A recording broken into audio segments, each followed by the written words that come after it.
just கொண்டு வச்சேன் பார்த்தா அது சேனல் இருந்து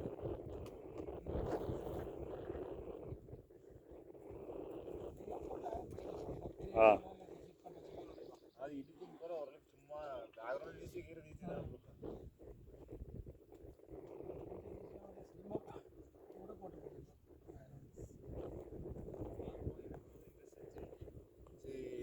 ஒரு அனுபவம் உங்களுக்கு இருக்குல்ல நம்ம சொல்லியிருக்கீங்க அதனால நம்ம கால் பண்ணலாம் நானும் நிறைய வீடியோலாம் எடுத்து வச்சிருப்பேன் அதுக்கு எடுத்துட்டு விலைக்கு